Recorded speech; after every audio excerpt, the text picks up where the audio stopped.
poem Patriot by Robert Browning. I had mentioned about the theme. The theme, can one of you tell me the theme? Public fickleness. Very good, Divyata. And Faith in second, God. Rise and fall of glory. Faith in God. very good. Yes, these are the themes. And what was the other important features of this particular poem? For example, what was the structure? The style is in a dramatic monologue. The Yes, tone of the poem is ironic. it is ironic.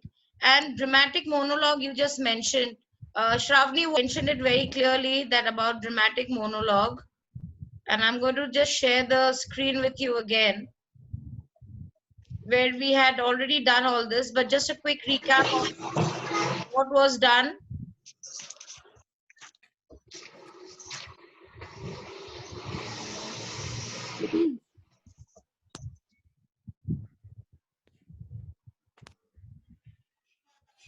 I spoke about the poet. I said that he was one of the most important poet of the Victorian era. He was influenced by Shelley, Byron, and Keats. They were also famous poets. Poems are Robert Browning. Poems are moral. They are didactic in nature, and they are religious. These are the important features that I told you need to remember. Here, the story, it is a reflection about the speaker, who is also known as the patriot.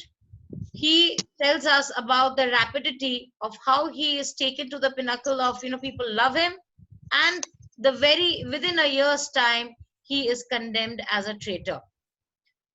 Then we also see that he says it in a narrative tone. He's talking about his golden past in the first two stanza. The themes, as Divyata had already mentioned, it is about public fickleness. What is public fickleness?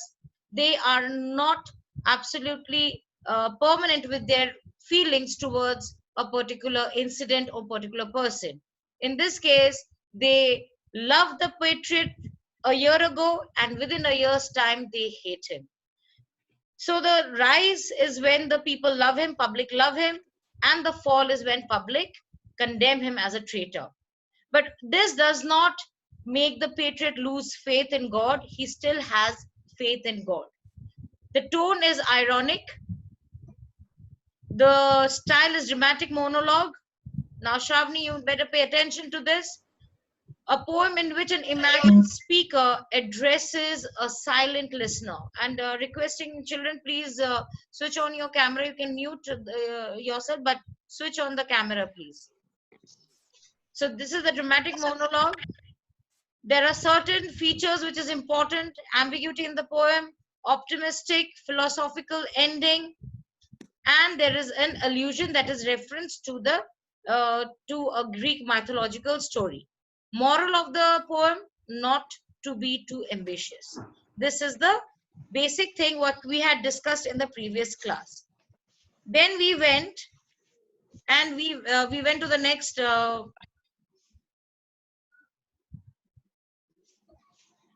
This is where we have 1 second. Give me. Yes, this is the poem that I had made you all read stanza wise, and we did that. Now there is somebody who's entering under the name of DJ. I would request you to kindly use your actual name. This is a proper classroom, children, and you have been instructed to sit with at least your PT uniform and not in your colored clothes. Henceforth, please ensure you come in proper uniform and you sit in front of the camera. I had mentioned about the first stanza. I explained to you the importance of roses, what is myrtle, why it is metaphor, what is the alliteration. I had mentioned all that in my previous class. Why people were overjoyed. And I also said that there was an ambiguity. Ambiguity means that we do not know why the patriot was being loved and showered with such a welcome. And we also do not know later on in the poem what exactly did he do to be condemned, right? So this is what we did in our last class. Then we went to the second stanza. In the second stanza as well, the air broke into a mist, which is an extension of the love and affection that the crowd showered over the patriot. He talks about that. He says that, you know, if at that moment he would have said, if he would have told the crowd that your noise, you know, this noise that you're making, it's kind of nauseating, it's kind of, you know, it is disgusting, I don't like it. What else can you do for me? And that time they would have, you know, they were so momentarily swayed by his, they admired him to such an extent that they would have said that, okay, we will give you our son, and what else that you want. So here I have also mentioned why he says, what is the meaning of the line, and afterward what else, which means if you had asked the son, we would have offered you our son, and what else. So that is what this the entire second stanza talks about. I mentioned about the symbolism of sun, which means glory, power, and immortality. Okay, so that is what he wanted, and that is what he was given, and they loved him to that extent. Then we went into the next stanza, that is the third stanza.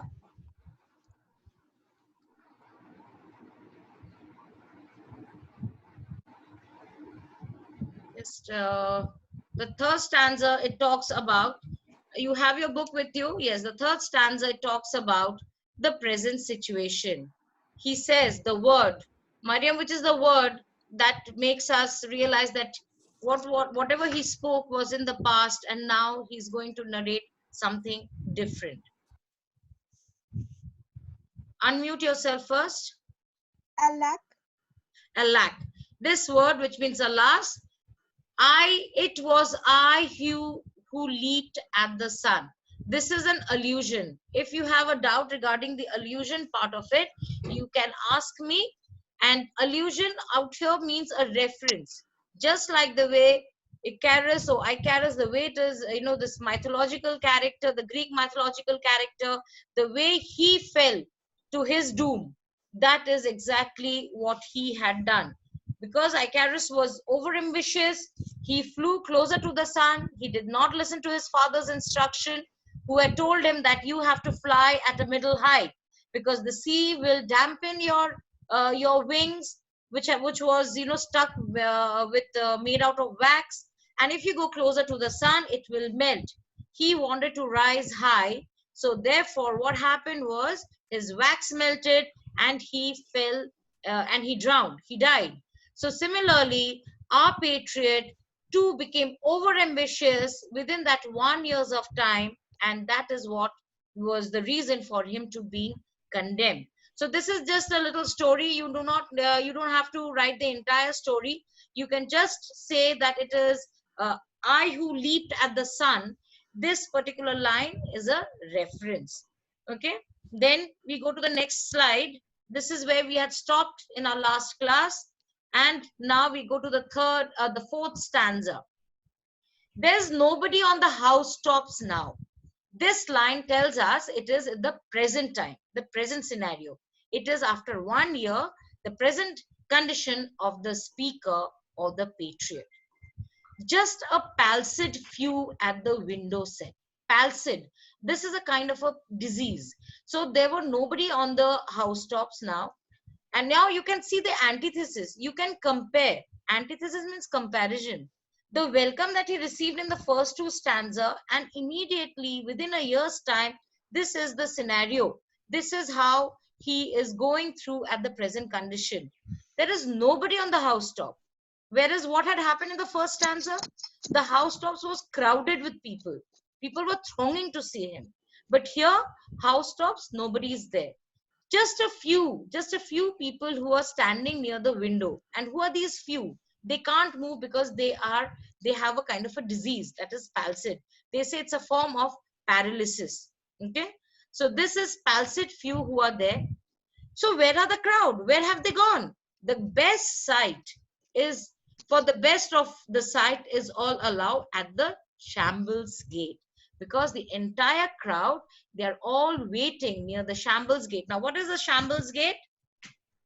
I mentioned to you a place where people gather for public hanging, to witness public hanging. So that is a Shambles Gate. So now they were waiting for the speaker to arrive there so that he would be executed. So that is the reason why there was nobody on the, while he was being taken through that same road, there was nobody on the path. There was no one out there, just a few diseased people who stood because they could not move. Therefore, they stood near the window set and the rest of the crowd, they were waiting for him at the shambles gate. Or better yet, by the scaffold's very foot. Now, the scaffold is again, that is a raised platform where a person is taken, he's placed over there, and then the execution takes place. I trow. Can you see the word I trow?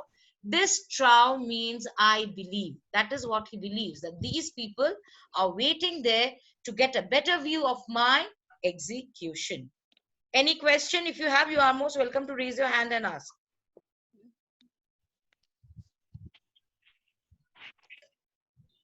Anyone? No. Ma'am, I have one doubt. Yes, Aditya. Ma'am, so the cause of everyone loving him and why everyone hates him is very vague in this poem, right? So we Yes. don't know why we love him or why they hate him. No, we don't. We do not know. The poet has not specified. That is why there is an ambiguity out there. Some say that, he probably became overambitious for his friends. He became, he did certain things for his friends because of which he was condemned. So that is the reason why the word out here, he says at the shambles gate. I think, children, I'll go back to the third stanza, because in the third stanza, if you notice,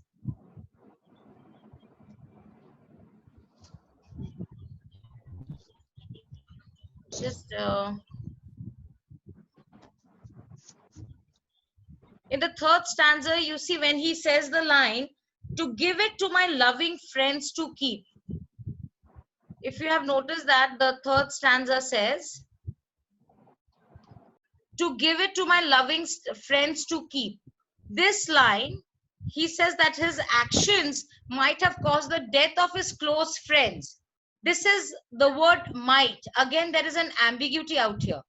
We do not know what he did.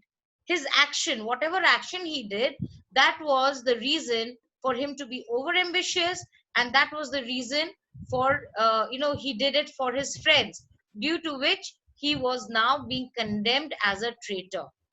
Then you see the third line says, not man could do what I left undone.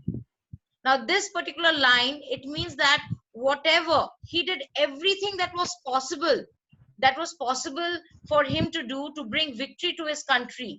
He did everything. Yet, he says the word, and you see my harvest, what I reap. Now here, the word harvest, it's a metaphor.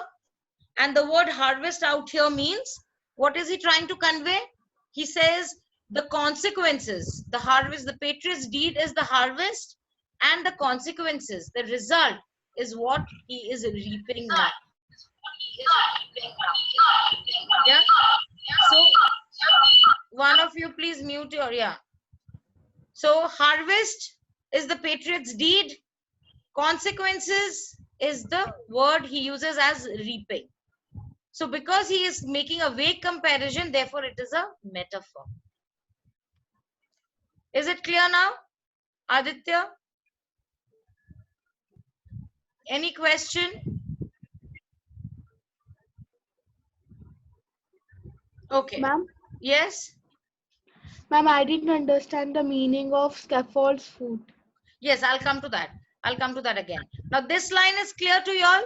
Not man could do, have I left undone. Means I did everything that was possible to bring victory, to do certain good things for my country. Yet, and you see my harvest. You see what my deeds have done. And this is what I am facing. This is what my result is. What is the result? He's being condemned as a traitor. This very day, now a year is run. All this had happened within that 1 year, and it is exactly a year when he was given a grand welcome, and within that 1 year, it was the same day where he was now being taken to the scaffold to be executed for his misdeeds, for him to become overambitious. So then now we can go to the fourth stanza. And the fourth stanza, as I was telling you, that now that he's been taken There is nobody to give him that grand welcome except for a few diseased people who are standing there. The disease that these people are suffering is known as the palsy, or a kind of a paralysis where your hands and your limbs, they start shivering a lot. Then where are the crowd? The crowd, it is the best sight is at the Shambles Gate. So all the people have now gathered into the near this public hanging place, which is a Shambles Gate. And he says to get a better view, probably they are near the scaffold. What is a scaffold? The raised platform where where a person or a public hanging takes place. I trow. That is what he believes. I trow means I believe. Is that clear now? The children, switch on your camera, please. Is that clear now? Okay. Now we go to the, any question over here? In the fourth stanza? Ma'am, Yes. what is the meaning of gallows? Gallows is a place where you are going, where person is, a public hanging takes place. Okay, ma'am. Okay. Right? Okay. It's very important that you understand. If you don't understand, it's important for you to please ask. I give you the meaning again. Some have even gathered at the very foot of the scaffold where they will get a clear view of the patriot being executed. Shambles, I told you, Shambles Gate. And I told you what is scaffold, the meaning of trow. Okay? Now we go to the fifth stanza. Fifth stanza says, I go in the rain. This line is where the figure of speech, when I told you about all the figure of speech, I said it is pathetic fallacy. I mentioned that. Why is it a pathetic fallacy? Because what he is going through, the pain, the the shame or the humiliation that he is going through, it is as if nature is crying for him. That is why here this I go in the rain, the figure of speech out here is called pathetic, P-A-T-H-E-T-I-C, pathetic fallacy, F-A-L-L-A-C-Y, where nature shows the emotions through of the speaker of the poem or the protagonist of a story. That is pathetic fallacy. Now the rain, you can write down, also symbolizes certain other words. For example, losing his dignity, that is humiliation in the hands of his countrymen, 1. 2, he thinks that whatever wrong that he had done in that 1 year, he's being washed clean. The rain is cleansing him. It is cleaning him. Then we have represents his innocent. The rain means because he's being now cleansed, he's being, all the wrong things that he had done, he's being cleaned out of that through the rain. Therefore, it also shows his innocence. So you get the word I go in rain is pathetic fallacy, 1. Number 2, the word rain has a lot of symbolism. First symbolism is that humiliation, losing his dignity. Second symbolism is that his sins are getting washed, he's being cleansed. And the third symbolism represents his innocence. And of course, it also kind of creates a very tense atmosphere. Any question regarding this line, I go in the rain? Clear, children? Okay. And more than needs. It's more than I have done. I have paid for it. I am now being cleaned, and thus I am innocent enough. Now, how is he? He was being thrown roses in the first stanza. Now see what has happened to him. A rope cuts my wrist behind. His hands are tied, and the rope is tied so, it's so tightly, kind of his wrists have been tied with it that it is hurting him. The rope is cutting into his skin. So he says, a rope cuts my wrist behind. And I think by the feel of my forehead bleeds. He can't touch, but he can feel the blood trickling down. Why is there blood? Because few people have kind of flung stones at him. Stones, for they fling whoever has a mind. Now this line, whoever has a mind This line is very important. It means those who understand his, whose mindsets are, who believe that he has done something wrong, who has got a mind width. You will look for that, you look for that meaning. What is the meaning of a mind width? Means a person who is intelligent enough, who is witty enough to understand, or who understands what kind of wrong that this patriot had done. So those are the people who condemned him, were throwing stones at him. They were flinging stones at him, due to which his forehead. What is a forehead? Show your forehead. Touch your forehead. I want to see all of you touching your forehead. Yeah, come on, come on, come on. Yes, Kanchan, Avni. Yeah, I know. And who's this with a little dustbin out there? Narayan, show me your forehead. Siddhant. That's Siddhant. Yes. So show your forehead. Very good. Yeah, that's what your forehead is. So his forehead. Over my was glasses, bleeding. underneath my hair. Beg your pardon? Right there. Okay, okay. Over my glasses, underneath the hair. It's right there. Okay. So here we go. So he says that for those who had whoever has a mind, stones are stoned at me for my years' misdeeds. Misdeeds, we do not know exactly what he had done, but he was overambitious and he's committed some kind of, something or few things which was not considered to be correct. So that is how he goes in the 5th stanza. That is very important stanza, because here we talk about pathetic fallacy. We talk about the symbolism. We also see an antithesis, which is a contrast of what this person went through in the 1st stanza and what he is going through right now in the 5th stanza. Is that clear, children? Yes. Now we go. It is an extension of that 5th stanza. As I said, he says that people who are throwing stones are the ones who had an active mind. So, mind of his own, an active mind, and were aware of his misdeeds. But what is the reaction of the speaker, of the patriot? He is not angry with these people. And what does he say? He says the treatment that, it suggests that despite the treatment he's receiving, he doesn't blame them, because he feels he has been misunderstood. Okay, so this is what he feels. This is his feeling, and the ones who feel like no, he has done something wrong are the ones who are throwing stones at him. Now we go to the next one. Here we see the special quality, or rather the style of Robert Browning, where he connects things with religion, or he brings out a religious and a philosophical aspect to most of his poems.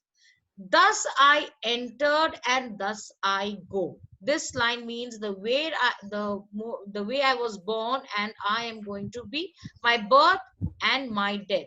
So this is how I came into this earth, and thus I am going to go. I'm going to die. In triumphs, people have dropped down dead. Narayan, can you tell me, drop down dead, what is the figure of speech out there?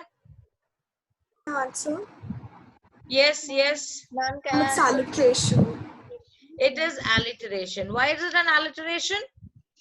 Drop down dead, Because 3 days. Drop down dead. Very good. Yes. The word drop down dead. Now you have to write the meaning. This is the meaning of that line. He says that in his triumph, that is the patriot's triumph, people have dropped him down dead. Okay, so this is the meaning of the line, that in his triumph, in his victory, people have condemned him to be a traitor, and thus has led to his execution. It talks about his difficult, unpleasant situation, but he also believes that and considers himself victorious in his defeat. How does he consider himself to be victorious in his defeat? Because he finally gets to be with God. If you have understood this line, you may ask a question. If not, you can raise your hand and ask. Ma'am, can you repeat what it means? Yes. Now you go to the first line. Thus I entered and thus I go. This line, you have to mention that it is philosophical in nature. That is entry and exit from life. Then he says, in triumph, that is in his triumph, in his victory, what has people, how have they treated him? They have dropped him down dead. Means they have condemned him to be the traitor and thus led to his execution.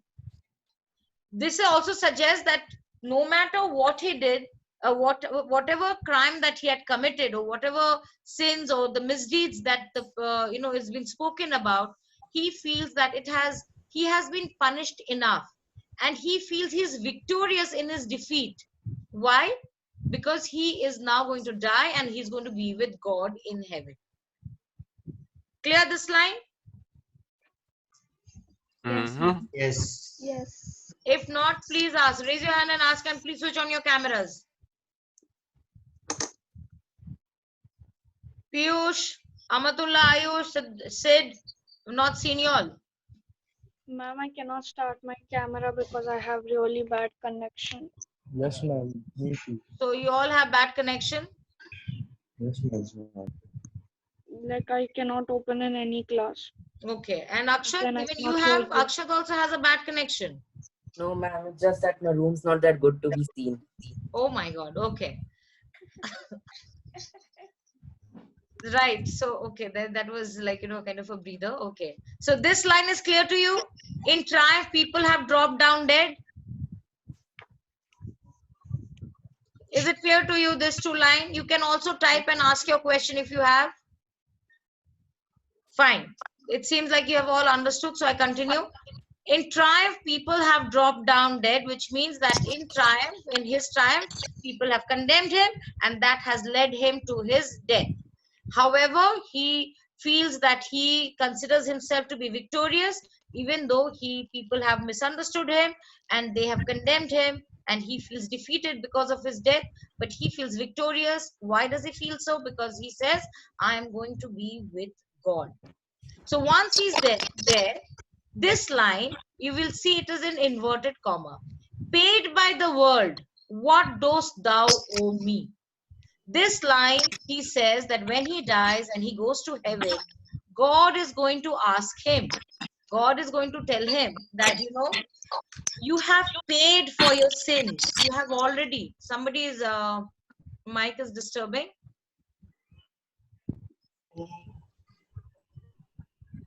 Yeah. So here you see, God is going to ask him that you have already paid. You have already paid by the world. The world has punished you for whatever you have done. Why do you ask the same from me? God might question. Now instead, this God shall repay. I am safer so. Now my meeting is going to end in 10 minutes, so I'll just quickly talk about the last two lines. As I mentioned, in the third last line, that is paid by the world, is when he says that God may question me, that you have already paid for your sin. Why, now you can come and be with me. So he keeps on, he says that he feels, since he has already paid for whatever he has done, people have condemned him, he feels he will be in a better hands, he will feel safer when he goes to heaven. This is the meaning of the last line, which is philosophical. So what he says is that you can also, if you have the book with you, you can write down this note, that since he hopes that since he did not receive his reward in this world, since he did not, are you writing, children? Yes. Yeah, right. Since he did not receive his reward in this world, he will be rewarded in the other. I repeat, since he did not receive his reward in this world, he will be rewarded in the other. He feels safe in the hands of God. He feels safe in the hands of God. By the last two lines, the poet has ended the poem, though in a philosophical tone, but optimistic. You also need to mention that though he has he has paid his sins, he's done whatever he's done, he is going to be completely clean. So once he goes to heaven and once he is with God, he feels he is going to be safe there, thus ending the poem in an optimistic note. Now we go to the message. If you see, on the verge of his death, he consoles his soul that he may get his reward in heaven.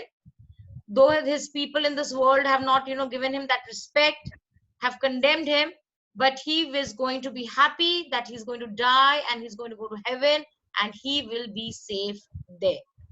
What you need to remember is the message through the poem, that he says that it is based on an irony, as people who once used to love him, respect him, have now condemned him and therefore deserted him and even killed him at the end. Because this shows the fickleness of the public mind, and it also shows that you should not be over ambitious. Clear?